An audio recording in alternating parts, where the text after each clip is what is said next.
સમાચારો સાથે હું છું જયેશ. એજન્ડા એટ 9 માં સૌપ્રથમ વાત કરીશું ઠંડીની. આમ તો આજે ઠંડીમાં થોડે ઘણે અંશે ઘટાડો નોંધાયો છે, પરંતુ સમગ્રતયા ગુજરાતની અંદર અત્યારે ઠંડીનું વાતાવરણ જોવા મળી રહ્યું છે. આપણે પણ જણાવીએ કે હાલ ઠંડીના કહેરની અંદર સૌથી વધારે જે ઘટાડો નોંધાયો છે તે આગામી દિવસોમાં પણ 3 થી 4 ડિગ્રી સેલ્સિયસ ઠંડી ઘટવાની શક્યતા વ્યક્ત થઈ રહી છે. ધુમ્મસ અને વાદળો છવાતા હિલ સ્ટેશન જેવો માહોલ સર્જાઈ ગયો. કચ્છના નલિયામાં લઘુત્તમ તાપમાન 7.2 ડિગ્રી રહ્યું. અમદાવાદમાં લઘુત્તમ તાપમાન 17.6 ડિગ્રી સેલ્સિયસ નોંધાયું છે. આ ઉપરાંત રાજકોટમાં 13 ડિગ્રી સેલ્સિયસ તાપમાન નોંધાયું છે. બંગાળની ખાડી તરફથી આવતા પવનોને કારણે આ વાતાવરણમાં પલટો જોવા મળી રહ્યો છે. વાતાવરણમાં ભેજનું પ્રમાણ વધ્યું છે. લઘુત્તમ તાપમાન તેને કારણે ઉંચકાયું છે. વહેલી સવારે અને રાત્રે પડતી ઠંડીમાં પણ આંશિક ઘટાડો નોંધાયો છે.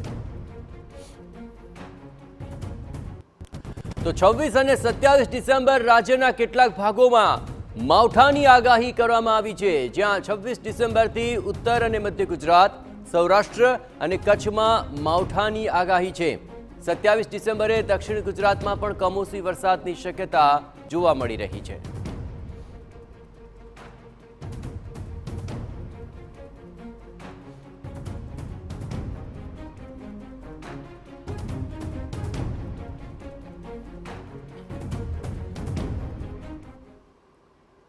તો રાજ્યના આ વાતાવરણમાં આવેલા પલટાને લઈને વધુ વિગતે વાત કરવા જોડાઈ રહ્યા છે TV9 સંવાદદાતા રોનક વર્મા. રોનક, આખરે ઠંડીમાં આંશિક ઘટાડો ચોક્કસપણે નોંધાયો છે, પણ આગામી દિવસોની અંદર માવઠાની શક્યતા વ્યક્ત કરવામાં આવી છે.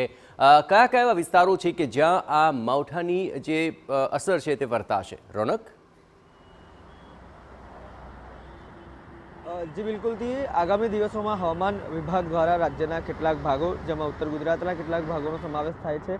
આ ઉપરાંત કચ્છ, સૌરાષ્ટ્ર અને દક્ષિણ ગુજરાતના કેટલાક ભાગો છે તેનો સમાવેશ થાય છે, જ્યાં આગળ માવઠાની આગાહી છે તે કરવામાં આવી છે. તે તમામ બાબતોની વચ્ચે અમદાવાદ શહેરનું જે તાપમાન છે તે પણ બદલાઈ રહ્યું છે. તેની સાથે સાથે વાતાવરણ છે તે પણ બદલાઈ રહ્યું છે.